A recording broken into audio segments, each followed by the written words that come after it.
शान्ति हाम्रो चाहना, विकास हाम्रो लक्ष्य,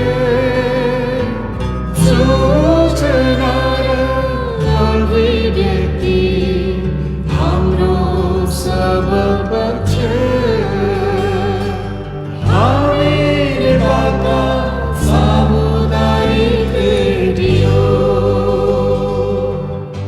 सामाजिक रूपान्तरणका लागि यो हो सामुदायिक सूचना नेटवर्क CIN। अहिले बिहानको 6 बजेको छ। सामुदायिक सूचना नेटवर्क CIN बाट अब प्रसारण हुँदैछ साझा खबर।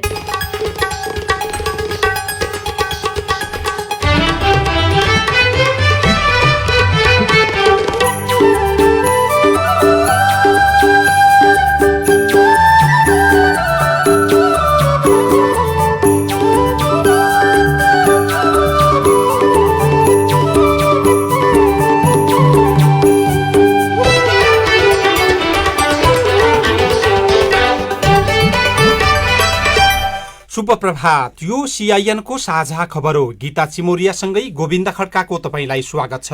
सामुदायिक रेडियोबाट देशैभरि एकैसाथ प्रसारण भइरहेको साझा खबर CINखबर.com र मोबाइल एप CIN-बाट पनि सुन्न सकिन्छ। आज 2077 साल भदौ 25 गते बिहिबार सेप्टेम्बर 10 तारिक सन् 2020 नेपाल सम्वत 1140 आश्विन कृष्ण पक्षको अष्टमी तिथि। आज जितिया पर्व, विश्व आत्महत्या रोकथाम दिवस पनि।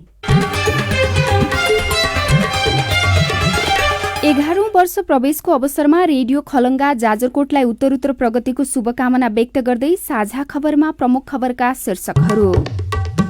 भारत छिर्न नेपालीलाई महामारत, जोखिम बल्दै 50,000 भन्दा बढी फर्किए। काठमाडौँमा समूह र परिवारमै फैलियो कोरोना संक्रमण, उपत्यकाको निषेधाज्ञा खुकुलो। नेकपामा दुई अध्यक्ष बीच सहमतिको प्रस्ताव तयार, ओझेलमा पारिए नेता नेपाल। फागुनमा कांग्रेसको महाधिवेशन टर्दै नेतृत्वमा हानथाप। घर जग्गा किता काठ खोल्ने सरकारको निर्णयमा संसदीय समितिको आपत्ति। महामारीकै बीचमा तयार हुँदै पोखरा अन्तर्राष्ट्रिय विमानस्थल। मुलुकका प्रमुख पर्यटकीय हब सङ्कटमा, 11 लाख मजदुर विपदमा।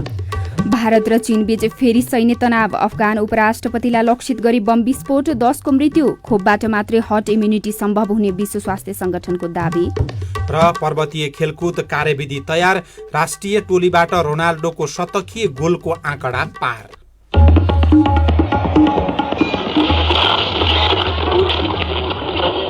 सयौं रेडियो, हजारौं रेडियो कर्मी र करोडौं नेपालीको माझमा यो हो सामुदायिक सूचना नेटवर्क CIN। साझा खबरमा सबभन्दा पहिले जोखिम मल्दै भारत जाने नेपाली मजदुरको व्यथाको प्रसङ्ग। कोरोना संक्रमणको डरले भारतबाट घर आएका नेपाली जोखिम मोल्दै फेरि भारतै फर्कन थालेका छन्। स्वदेश आउँदा जस्तो फर्किनेहरूको सीमामा लस्कर लागेको छ। सीमा क्षेत्रमा खटिएको सशस्त्र प्रहरीको तथ्याङ्क अनुसार पछिल्लो समय दैनिक औसत 1000 नेपाली भारत गइरहेका छन्। लकडाउन यताको 5 महिनाको अवधिमा भारतबाट नेपाल फर्कनेको संख्या 5 लाख रहेको सुरक्षा निकायको तथ्याङ्क छ। यही अवधिमा 2,25,000 भन्दा बढी नेपालबाट भारत गएको पनि सशस्त्र प्रहरीले जनाएको छ। उनीहरूमध्ये धेरै भारतीय हुन् भने 50,000 नेपाली रहेको पनि प्रहरीको अनुमान छ। लकडाउन यता भारतीय नागरिकलाई मात्रै भारत प्रवेशको अनुमति छ। भारतीय आधार कार्ड भएका नेपाली सजिलै गइरहेका छन् भने नभएका विभिन्न उपाय निकालेर नाका कट्ने प्रयास पनि गरिरहेका छन्। पश्चिमी नाकाबाट फर्कनेहरूको संख्या धेरै छ। गाउँमा 5 महिना बेरोजगार बस्दा पनि पेट पाल्न नै समस्या हुन थालेपछि रोजगारीका लागि फेरि भारतै फर्कनु पर्ने बाध्यता रहेको उनीहरूको भनाइ छ। कोरोना भाइरसको डरले नेपाल त फर्की, फ्यामिली सबै बेरोजगार, के गर्ने त? पेट त पाल्नु पर्यो, भोकै बस्नु त भएन। मरे उतै मर्छौँ भनेर फेरि उतै जान लागेका हौँ। अर्काको ठाउँमा जान त कसैलाई रहर लाग्दैन, के गर्नु, बाध्यता हो। यहाँ बसेर के काम पनि पाएनौँ, 2-3 महिना हामी घरमा बसेर पनि के भएन। फेरि अहिले कोरोना भन्दा पनि भोकमरीले मर्ने अवस्था आएको कारणले हामी जाँदैछौँ। जहाँ काम गरेर खान मिल्छ त्यहाँ त जानु पर्यो। कोरोना भाइरसको महामारीका कारण भारतबाट रोजगारी गुमाएर स्वदेश फर्कनेहरूमध्ये सबैभन्दा धेरै सुदूरपश्चिम प्रदेशका थिए।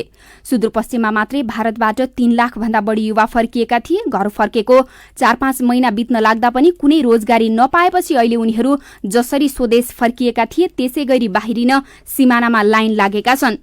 आफ्नो गाउँ फर्किआए भन्दै युवाहरू फर्किँदा विकास कृषि उद्यममा सम्भावना देखेको प्रदेश सरकारले आफ्नै कार्यालय छेउबाट युवाहरू पोको पुन्तरो बोक्दै फर्किँदा अप्ठ्यारो मानेको छैन। किन रोक्न सकिएन गाउँ फर्केका युवालाई?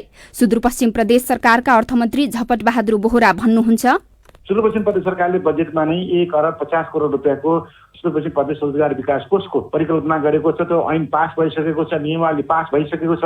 छिट्टै यो पहिलो चौमासिकमा त्यो कार्यक्रम कार्यान्वयनको दृष्टिकोणले हामी अगाडि बढाउँछौँ। सबै मन्त्रालयसँग संयोजन गरेर विकासका निर्माणका कामहरूमा पनि रोजगारीको अवस्था सिर्जना गर्दै बेरोजगारीलाई अन्त्य गर्ने प्रदेश सरकारले यथेष्ट प्रयत्न गरेको छ। मन्त्रीजी, जुन यहाँले बजेटमै परिकल्पना गरेर ठूलो रकम पनि छुट्याउनु भएको छ रोजगारीको लागि, कहिलेबाट कार्यान्वयनमा आउला र कति युवाले रोजगारी पाउँछन् होला? यकिनन सबै मन्त्रालयसँग हामी तथ्याङ्क सङ्कलन गरिराखेका छौँ कतिले पाउँछन् भन्ने। यो अर्थ मन्त्रालयले रोजगारी दिने होइन। मैले तपाईँलाई प्रश्न भन्नुपर्दा यो चालु आर्थिक वर्षको पहिलो चौमासिकभित्र यी सबै कार्यक्रमहरू कार्यान्वयनको चरणमा जान्छन्, कुनै ढिला सुस्ती हुँदैन। फर्किएका लाखौं युवालाई प्रदेश सरकारले मात्रै रोजगारी दिन सक्छ त भन्ने यहाँले प्रश्न उठाउनु भएको छ। यसमा यहाँले चाहिँ प्रदेशको आर्थिक मामिला तथा योजना मन्त्रीको हिसाबले सङ्घ सरकारसँग प्रदेश सरकारले यति युवालाई रोजगारी दिन सक्छ, यति युवालाई दिन सक्दैन, त्यसमा सङ्घले के गर्न सक्छ भनेर सोध्नु भयो कि नै?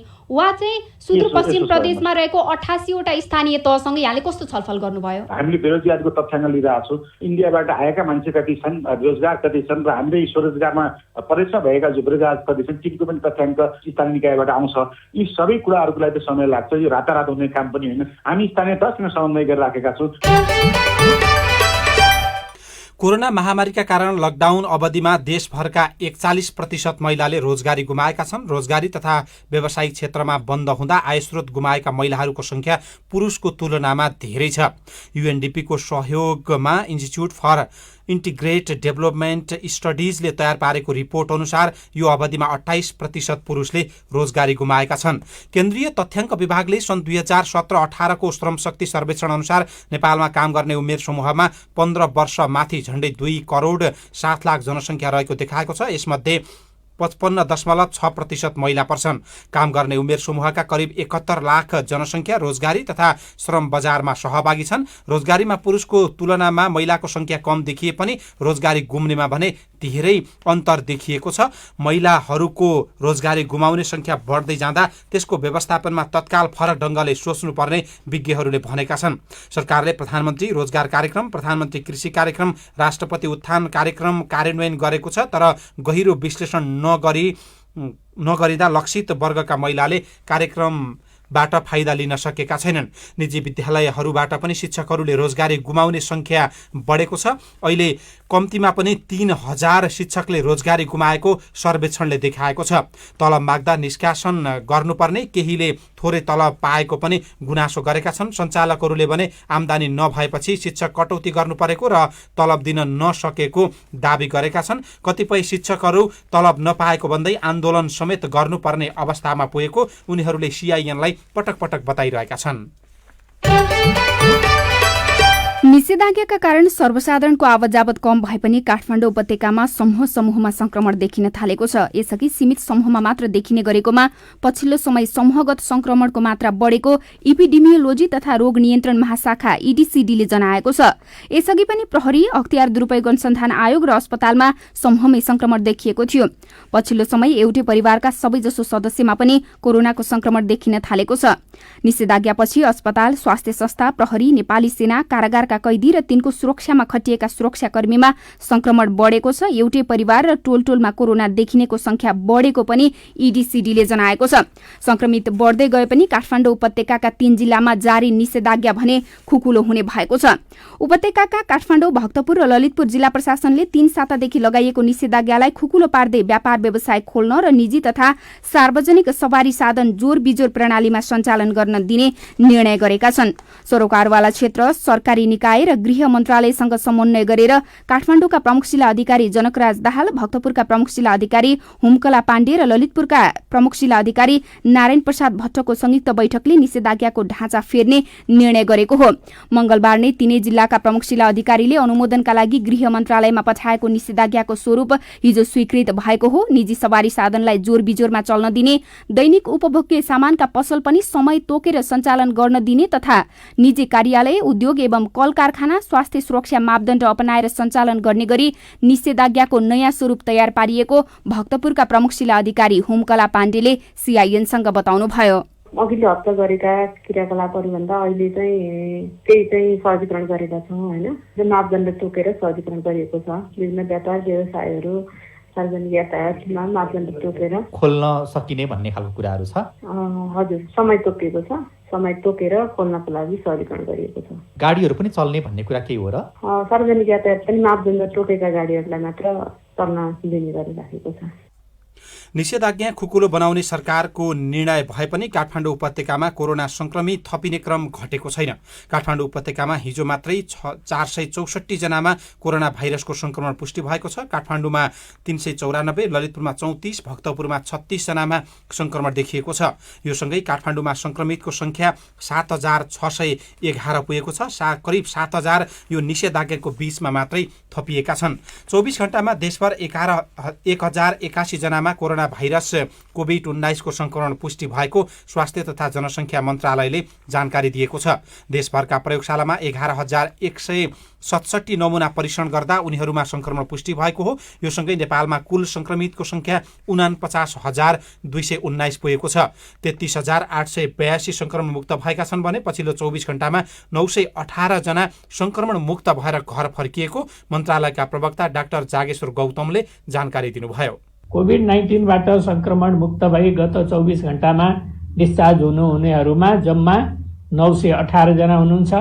आजसम्म डिस्चार्ज हुने जम्मा 33,882, प्रदेश 1बाट 3,113, प्रदेश 2 9,713, बागमती प्रदेश 5,097, गण्डकी प्रदेशबाट 2,038, प्रदेश 5 5,919, कर्णाली प्रदेश 2,410, सुदूरपश्चिम प्रदेशमा 5,592 जना।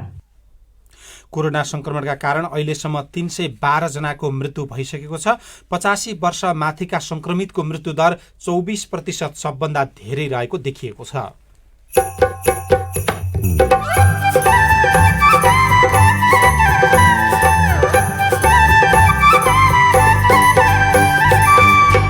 सामुदायिक सूचना नेटवर्क सीआईएन मार्फत देशभरि प्रसारण भइरहेको साझा खबरमा कांग्रेसको अबको नेतृत्व पाउने बहस र आधार के?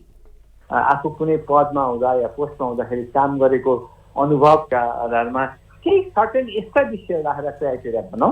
त्यो क्राइटेरियामा जो फिट हुन्छ उसलाई चाहिँ बनाऊ। नेकपामा दुई अध्यक्षबीच सहमतिको प्रस्ताव तयार के छ त्यो सहमतिको बुँदामा घर जग्गा कित्ता काठ खोल्ने सरकारको निर्णयमा संसदीय समितिको आपत्ति लगायतका खबर बाँकी छन्। सीआईएनको साझा खबर सुन्दै गर्नुहोला।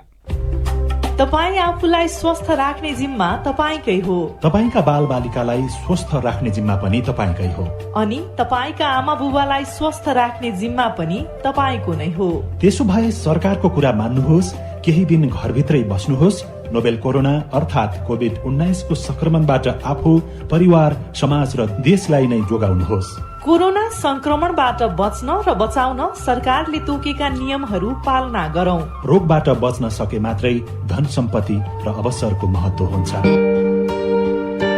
कोभिड-19ले सृजना गर्ने महामारीको जोखिमबाट बस्न अन्य व्यक्तिबाट टाढा बस्ने, मास्क लगाउने र हात धुने बानीलाई जीवन बनाउनुहोस्। नेपाल सरकार एसियाली पूर्व तयारी साझेदारी एपीपी एडीपीसी को सहकार्यमा एनडीआरसी नेपाल। अहिले कोभिड-19 र लकडाउन सँगै विद्यालयहरू बन्द भई बालबालिकाहरू घरभित्रै बस्न बाध्य छन्। प्राकृतिक र मानव सिर्जित विपदको समयमा अन्य सामान्य अवस्थाको तुलनामा यो बेला विभिन्न किसिमको हिंसा, दुर्व्यवहार र शोषणको उच्च जोखिम भएकाले बालबालिकाको विशेष संरक्षणको आवश्यकता पर्दछ। यो बेला बालबालिकामाथि हिंसा, दुर्व्यवहार र शोषणका साथै बालविवाह र बेचबिखनको सम्भावना पनि बढी हुन्छ। परिवारको गर्जो टार्न र विद्यालय बन्द भएकाले बाल श्रम अथवा जबरजस्ती काममा लगाउने र विद्युतीय दुर्व्यवहारको सम्भावना पनि बढेको छ। यो अवस्थामा बालबालिका बालबालिकाहरूलाई चिने जानेका व्यक्तिहरू समेतबाट यौनजन्य हिंसा गर्ने, मानसिक रूपमा यातना दिने जस्ता क्रियाकलापहरू हुन सक्छन्। बालबालिकामाथि कुनै पनि हिंसा वा दुर्व्यवहार भएको पाइएमा, हराएमा वा फेला परेमा प्रहरीलाई 100, खोज तलास केन्द्रको निशुल्क हटलाइन नम्बर 104 वा बाल हेल्पलाइन नम्बर 1098 र बेचबिखन सम्बन्धी प्रहरीको हटलाइन नम्बर 1177 मा खबर गरौँ। प्लान इन्टरनेसनल नेपाल र CIN। सामाजिक रूपान्तरणका लागि यो हो सामुदायिक सूचना नेटवर्क CIN। तपाईँ अहिले देशभरिका सामुदायिक रेडियो CIN खबर.com र मोबाइल एप CIN-बाट एकैसाथ साझा खबर सुनिरहनु भएको छ। अब बाँकी खबर। भूमि व्यवस्था, सहकारी तथा गरिबी निवारण मन्त्रालयले जग्गाको कित्ताकाट फुकुवा गरेकोमा संसदको कृषि, सहकारी तथा प्राकृतिक स्रोत समितिले असन्तुष्टि जनाएको छ। नियमावली नबनेको अवस्थामा भूमि व्यवस्था मन्त्री पद्मा कुमारी अर्यालले मन्त्री स्तरबाट भूमिको कित्ताकाट गर्ने निर्णय गर्नु गलत भएको समितिका सभापति पूर्णा कुमारी सुवेदीले CIN-सँग बताउनु भयो।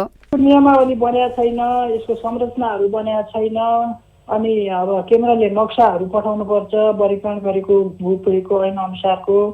त्यो भयो भनेदेखि चाहिँ सही तरिकाले यसको व्यवस्थापन हुन्थ्यो। त्यसो हुँदाखेरि मलाई लाग्ने के हो, भूप्रयोग ऐन अनुसार गर्नुपर्छ। भूप्रयोग ऐनको अब नियमावली र यसको संरचनाहरू बनाएपछि सजिलो हुन्थ्यो, त्यसरी गर्दा राम्रो हुन्थ्यो भन्ने हो। जग्गा कित्ताकाटको निर्णयले कानूनलाई बेवास्ता गरेको भन्दै उहाँले 2070 सालदेखि भूमि कित्ताकाट गर्न रोक लगाइएको अवस्थामा पछिल्लो समय ऐन बनेको र त्यसको नियमावली नबन्दै मन्त्री स्तरबाट कित्ताकाट गर्ने निर्णय हुनु कानून विपरीत भएको पनि बताउनुभयो। अब काठमाडौँका पत्र पत्रिकाले छापेका खबर। आजका सबैजसो पत्र पत्रिकाहरूले नेकपा भित्र दुई अध्यक्ष बीच भएको सहमति, कांग्रेस भित्रको विवादको प्रसङ्गलाई प्राथमिकताका साथ पहिलो पन्नामा छापेका छन्। अन्नपूर्ण पोस्ट दैनिकले के छ ओली दाहाल मिलापत्रमा शीर्षकको खबर छापेको छ। नेकपाका अध्यक्ष द्वयले आन्तरिक किचलोलाई मैझारो गर्दै स्थायी समिति बैठकमा लैजाने साझा प्रस्ताव तयार पार्नु भएको छ। दुई अध्यक्ष केपी शर्मा ओली र पुष्पकमल दाहाल प्रचण्डले पार्टीको समस्या समाधान सुझाव कार्यदलले बुझाएको प्रतिवेदन, त्यसमाथि सचिवालय सदस्यहरूले राखेको सुझावलाई समेट्नु भएको छ। अहिलेसम्मको विवादको मूल कारण आफूहरू नै भएको उहाँहरूले स्वीकार गर्नु भएको छ। ओली र प्रचण्डले हिजो प्रधानमन्त्री निवास बालुवाटारमा 3 घण्टा छलफल गरी साझा प्रस्तावलाई अन्तिम रूप दिनुभएको हो। 15 पृष्ठको प्रस्ताव अध्ययन गर्न स्थायी समिति सदस्यहरू बाँडिएको छ। नेकपाले भोलि शुक्रबारका लागि स्थायी समितिको बैठक बोलाएको छ। गत असार 10 गतेदेखि बसेको बैठक बीचमा ओलीको राजीनामा मागिएपछि साउन 13 यता अवरुद्ध भएको थियो। 13 साउनमा ओली पक्षले रोक्ने र प्रचण्डसहित वरिष्ठ नेता माधव कुमार नेपाल समूहले राख्ने क्रम चलेपछि विवाद थप सुरु भएको थियो। प्रस्ताव तयार पारिएको प्रस्तावमा अध्यक्ष ओलीले प्रतिनिधि सभाको यो कार्यकालभरि प्रधानमन्त्रीको जिम्मेवारीमा रहेर सरकारलाई निरन्तरता दिने, अध्यक्ष प्रचण्डले कार्यकारी अधिकारसहित पार्टी बैठक सञ्चालन गर्ने, निर्णयको कार्यान्वयन गर्ने र गराउने, समग्र पार्टी कामको जिम्मेवारीमा केन्द्रित रहने उल्लेख छ। त्यसैगरी पार्टी र सरकारबीचको कामलाई संस्थागत रूपमा अघि बढाउन दुई अध्यक्षबीच समन्वय गर्ने, पार्टीका नीति, नेता र कार्यकर्ता बीचको सामाजिक सञ्जालमा जथाभावी लेख्ने र पार्टी हित विपरीत जाने प्रवृत्तिलाई कडाइका साथ रोक्ने, पार्टीको एकता महाधिवेशन चैत 25 देखि 30 गतेसम्म गर्ने र पार्टी एकताको भावना एवं मर्म अनुसार सहमतिका साथ महाधिवेशन सम्पन्न गर्ने लगायतका सहमतिका आधार तयार पारिएका छन्। मन्त्रीमण्डल पुनर्गठन गरियो भने मापदण्ड बनाउने र त्यसैका आधारमा गर्ने पनि उल्लेख गरिएको छ। तर नागरिक दैनिक भने लेख्छ ओझेलमा पारिए नेता नेपाल, सत्तारूढ दल नेपाल कम्युनिस्ट पार्टी नेकपाको मुख्य विवादको जड एक व्यक्ति एक जिम्मेवारीको विषय मुल्तबीमा परेको छ। पार्टी अध्यक्ष बीच सहमति भइसक्दा पनि त्यो विषयले प्रवेश पाएन र नेता नेपाललाई सोधिएन भन्ने प्रसङ्गमा टपेन्द्र कार्कीले लेख्नु भएको छ। पत्र पत्रिकाहरूले नेपाली कांग्रेसको महाधिवेशनको प्रसङ्ग र पार्टी विवादको खबरलाई पनि लेखेका छन्। नेपाली कांग्रेसको महाधिवेशन फागुनबाट टर्ने देखिएको छ। कोभिड-19 संक्रमण विस्तारसँगै कांग्रेसका क्रियाशील सदस्यताको वितरण रोकिएपछि फागुनमा हुने भनिएको केन्द्रीय महाधिवेशनको प्रस्ताव प्रभावित हुने देखिएको छ। तर पौडेल पक्षले तत्काल नयाँ विधिका साथ अघि बढ्नुपर्ने अडान राखेको छ। सभापति शेरबहादुर देउबा त्यो अडान सुन्ने पक्षमा देखिनु भएको छैन। किन पार्टीभित्र यो विवाद देखियो र त्यसलाई थप नयाँ ढङ्गले अगाडि बढाएर समाधान गर्न सकिँदैन? एकजना कांग्रेस नेतासँगको कुराकानी केही बेरमा सुन्न सक्छौं। सक्नुहुनेछ। नयाँ पत्रिका दैनिकको अर्थ पत्रिकामा मुलुकका प्रमुख पर्यटन हब संकटमा परेको खबर छापिएको छ। विगत 11 वर्षदेखि ठमेलमा ब्राइट स्टार होटल सञ्चालन गर्दै आउनुभएका अर्घाखाँचीका गोपाल पाण्डेले 1 असारबाट बन्द गर्ने निर्णय गर्नुभयो। लामो समय होटल बन्द गर्दा बिग्रिसकेका अधिकांश सामान घरमा ल्याएर थन्क्याउनु भएको छ। लकडाउन भएसँगै चैतदेखि असारसम्म घरबेटीसँग पटक पटक छलफल गर्दा पनि घरबेटी भाडा घटाउन तयार नभएपछि होटल नै बन्द गर्ने निर्णयमा पुगेको उहाँले बताउनुभयो। पाण्डे जस्ता दर्जनौं साना होटल व्यवसायीले अहिले भाडाका घर छोडेर बसेका छन्। व्यवसायीले भाडा बापत मात्रै मासिक 30 करोड रुपैयाँ भन्दा बढी बुझाउने गरेको ठमेल पर्यटन विकास परिषदको अनुमान छ।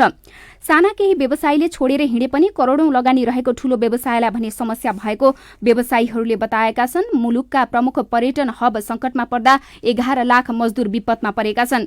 कोरोना महामारीले 6 महिनादेखि ताल्चा लागेका होटलका ढोका खुल्ने टुङ्गो अझै छैन। दशकौं पुराना व्यवसायी धमाधम पलायन हुँदै गएका छन्। पोखराका 20% व्यवसायी पलायन भएका छन्। चितवनमा दैनिक 3 करोड घाटा लागेको खबरमा उल्लेख गरिएको छ। राजधानी दैनिकले संकटका बेला मात्रै सेना परिचालन हुन सक्ने खबर छापेको छ। प्रधान सेनापति पूर्णचन्द्र थापाले मुलुकमा विशेष कारणवश संकटकाल घोषणा भएको अवस्थामा मात्रै सेना परिचालन हुने बताउनु भएको छ।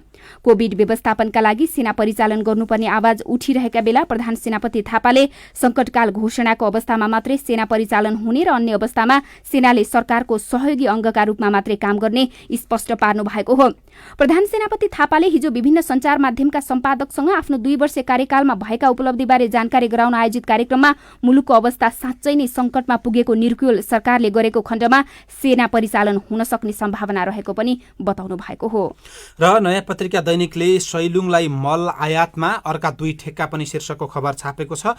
समयमा मल नल्याएर किसानलाई रुवाइरहेको बेला सैलुङ इन्टरप्राइजेसलाई कृषि सामग्री कम्पनी लिमिटेडले रासायनिक मल आयातमा अरू 2वटा ठेक्का पनि दिएको पाइएको छ।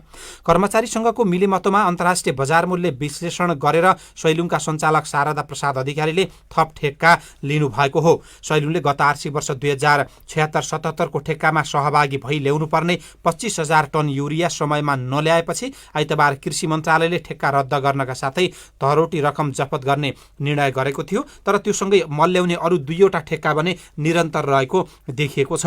कृषि सामग्री कम्पनी लिमिटेडले मल खरिदका लागि आह्वान गर्ने टेन्डरमा 5% टोलरेन्स राख्ने गरिएको छ। पानी जहाजमा ल्याउँदा भिजेर नष्ट हुने र अनलोड गर्दा त्यसको परिणाम थपघट हुन सक्ने भन्दै त्यस्तो सुविधा दिएको छ। तर त्यसलाई कमिसन बुझेर बुझाउने असरका रूपमा प्रयोग गरेको पनि पाइएको छ। अजित अधिकारीले लेख्नु भएको छ। साझा खबरमा अब हेलो सीआईएन प्रस्तुत गर्दै हुनुहुन्छ सोभिता रिसाल। नमस्ते, मेरो नाम चेतन पुन, डोल्पा जिल्ला त्रिवेणी गाउँपालिका 6 सरस्वती टोलबाट। यस ओडामा स्वास्थ्य भवन बनाउने भनेको 2 वर्ष हुन लाग्यो, तर कहाँ बनाउने भन्ने ठाउँ नै ओडाले पुगेको छैन। सरस्वती टोलमा बनाउनु पर्छ भनी डेलिगेसन ओडामा लगेका छौँ। हाम्रो मागलाई सुनाइ हुन्छ कि हुँदैन? स्वास्थ्य भवन बनाउने ठाउँको छनौटका लागि ओडालाई गाउँपालिकाले कसरी सघाउन सक्छ? हामीले रोल्पाको त्रिवेणी गाउँपालिकाका अध्यक्ष शान्ता कुमार ओलीलाई सोधेका छौँ। त्यस्तो धेरै विवाद भयो भने हामी सघाउँछौँ। अब सबै जनताको पाइक पर्ने ठाउँ यो हुन सक्छ भनेर भनिन्छौँ। अन्यथा ओडालाई टुङ्गाउनु भनिएको छ, टुङ्गाउन होला, हामी चाँडै टुङ्गाउनु भनिएको छ। अब टेन्डर भइसकेको छ, त्यो प्रक्रियामा आइसक्यो हुनाले अब जग्गा त चाँडै टुङ्गाउनु पर्ने हुन्छ। अब काम गर्ने मान्छे आइसक्ने बेला त टुङ्गाइसकेका हुनु पर्यो। नमस्ते, म कालीकोट जिल्ला नरेन्द्र गाउँपालिका नम्बर 4 बाट एमबी बोगटी। शिक्षा मन्त्रालयले वैकल्पिक विधिबाट सिकाइलाई निरन्तरता दिन निर्देशन दिएको छ, तर हाम्रो गाउँपालिकामा विद्यार्थीलाई वैकल्पिक विधिबाट सिकाइलाई निरन्तरता दिएको छैन। पहिलेबाट विद्यार्थीले वैकल्पिक विधिबाट पठन पाठन गर्न सक्छ। तपाईको प्रश्न हामीले गाउँपालिकाका प्रमुख प्रशासकीय अधिकृत लालबहादुर मल्ललाई सुनाएका छौँ। वैकल्पिक माध्यमबाट शिक्षा दिन पनि अलिकता गाह्रो छ। भौगोलिक विकटता छ, सूचनाको यो चाहिँ पूर्वाधारहरू छैन। अनि अब हामीले रेडियोमा गरौँ कि भन्ने थियो, तर त्यो गर्दा पनि अब कामको सिजन छ। विद्यार्थीहरू फेरि त्यो रेडियो सुनेर पढ्ने अथवा त्यसरी शिक्षण सिकाइमा सहभागी हुने स्थिति छैन। अनि त्यो भएर अब बरु हामीले कोरोनाको केस पनि अहिले अब हामी कहाँ अलि कम छैन भनौँ यो गाउँपालिकामा। अनि त्यसैले अब सरहरूलाई यहाँको लोकल सरहरूलाई टोलमा गएर अहिले पनि हामी अरू उसको लागि सहजीकरण गर्न हामी पठाइरहेका छौँ। अब त्यसरी सोचिरहेका छौँ हामीले। तपाईँ जुनसुकै बेला हाम्रो IVR नम्बर 01-5260-646मा फोन गरेर आफ्नो प्रश्न, प्रतिक्रिया वा गुनासो रेकर्ड गराउन सक्नुहुनेछ वा हाम्रो Facebook page community information network CIN मा पनि आफ्ना कुराहरू लेख्न सक्नुहुनेछ। अब विदेशका खबर। भारत र चिनिया सेनाबीच लद्दाखको गलवान उपत्यका स्थित लाइफ अफ एक्चुअल कन्ट्रोल अर्थात् वास्तविक नियन्त्रण रेखामा थप तनाव बढेको छ। दुई सेनाबीच हवाई फायर समेत भएको छ। बढ्दो तनावसँगै भारत र चीन आरोप प्रत्यारोपमा उत्रिएका छन्, तर रक्षा विज्ञहरूले भने तत्काल युद्धको सम्भावना नरहेको बताएका छन्। दुवैले थप सुरक्षा तैनाथी पनि बढाएको अन्तर्राष्ट्रिय सञ्चार माध्यमहरूले लेखेका छन्। अफगानिस्तानका उपराष्ट्रपति अमरुल्लाह सलेहलाई लक्षित गरी भएको बम विस्फोटमा कम्तीमा 10 जनाको मृत्यु भएको छ। विस्फोटमा 15 जना घाइते भएका छन्। राजधानी काबुलमा हिजो गराइएको विस्फोटमा सलेहको प्रमुख र आंशिक रूपमा हात जलेको पनि अन्तर्राष्ट्रिय सञ्चार माध्यमहरूले लेखेका छन्। र अक्सफोर्ड खोप परीक्षण रोकिएको छ। अर्जेन्टिनासँग मिलेर अक्सफोर्ड विश्वविद्यालयले बनाएको कोरोना भाइरस विरुद्धको खोप परीक्षणमा सहभागी एकजना स्वयंसेवक बेलायतमा बिरामी परेपछि परीक्षण रोकिएको हो। मेक्सिकोले रुसी खोप किन्ने इच्छा पनि देखाएको छ। विश्व स्वास्थ्य संगठनले भने हर्ट इम्युनिटी खोपबाट मात्रै प्राप्त गर्न सकिने बताएको छ। विश्व स्वास्थ्य संगठनका उपमहानिर्देशकका अनुसार समुदायमा आर्जन हुने प्रतिरक्षा शक्ति खोपबाट मात्रै प्राप्त गर्न सकिने र अरू माध्यमले प्राप्त गर्न सकिने कुरा भ्रम मात्र रहेको बताएको छ। अहिले हर्ट इम्युनिटी धेरैमा संक्रमण फैलिएपछि प्राप्त हुने विषय पनि बहसका रूपमा बाहिर आएको छ।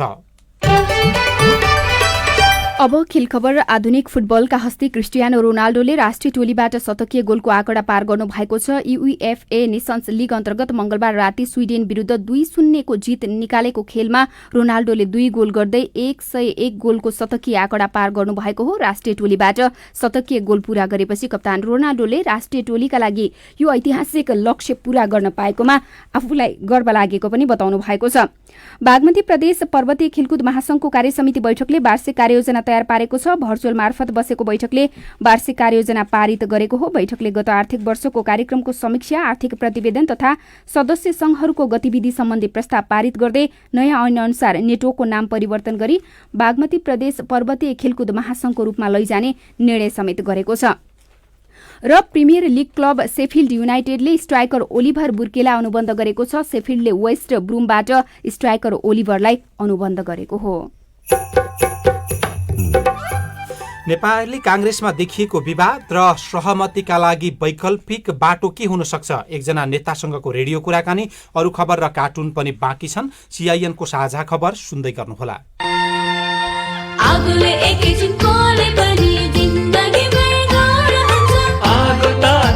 बिजुली प्रयोग गर्दा होस गर्नुपर्छ। सुटीले छोपी लानु पर्छ बिरामीलाई स्वास्थ्य चौकी। नानी हुन्न भान्सामा खेल्नु तातो र बलले सामान हुन्छ। होस गरी चलाऊ स्टोभ र ग्यास, भुइँमा पकाए दुर्घटना बढ्छ।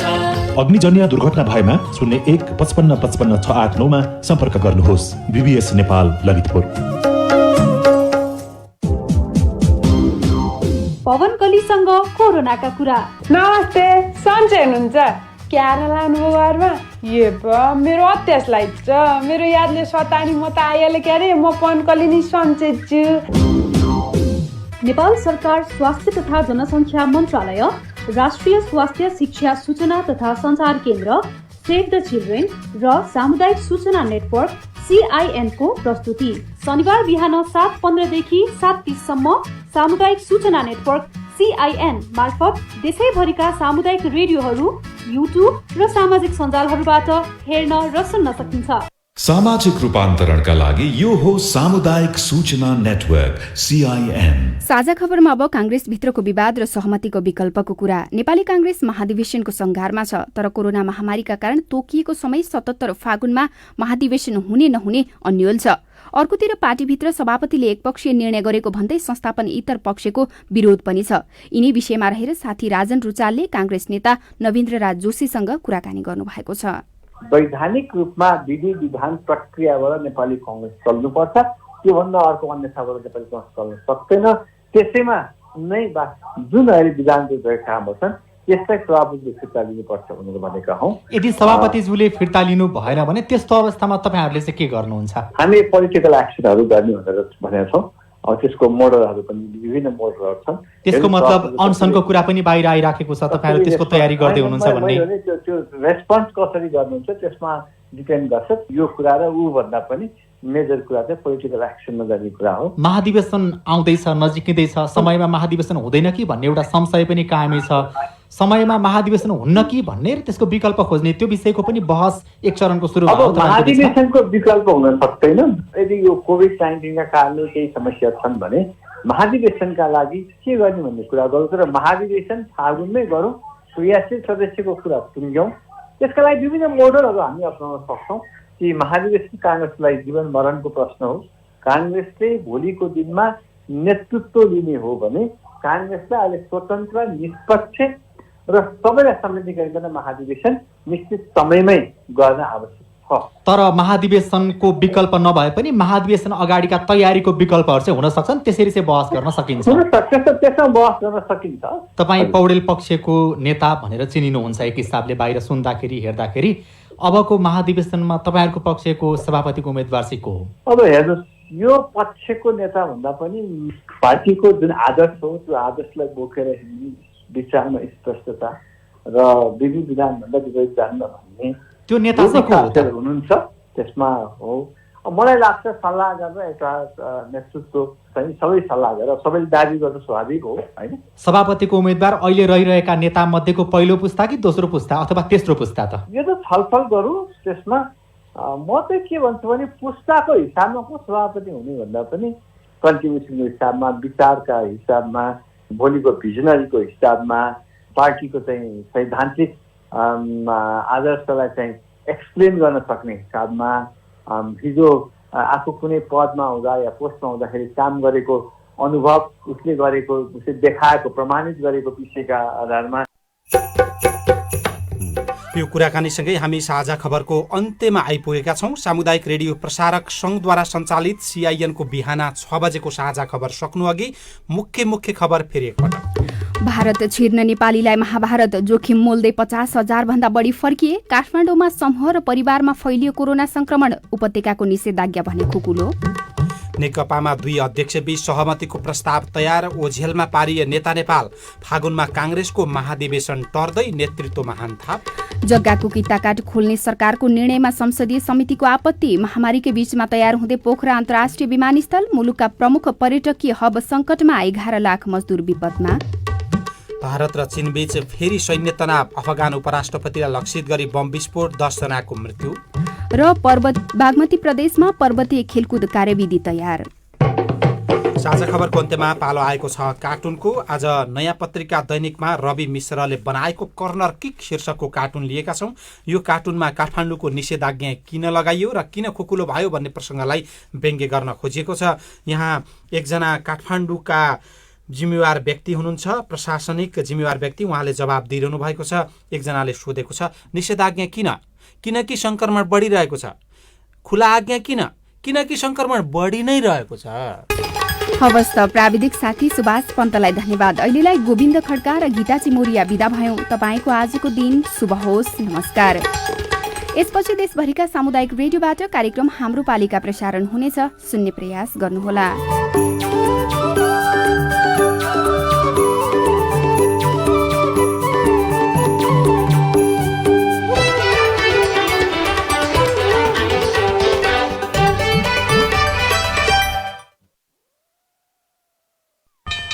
सामुदायिक रेडियो पाठशाला सुरु हुनै लाग्यो, तयार रहनुहोस्। CIN मार्फत देशभरिका सामुदायिक रेडियोबाट एकैसाथ कक्षा 9 र 10 का विद्यार्थीका लागि बिहान 10 बजेदेखि 11 बजेसम्म र साँझ 5 बजेदेखि 6 बजेसम्म कक्षा सञ्चालन हुनेछ। अधिकार हो हामीलाई पढ्न दियो, छोरा छोरी बराबरी मान्न थालिदियो। शिक्षा तथा मानव स्रोत विकास केन्द्र, ओल्ड भिजन इन्टरनेसनल नेपाल, अकोराब र युनेस्को साझेदारी। शान्ति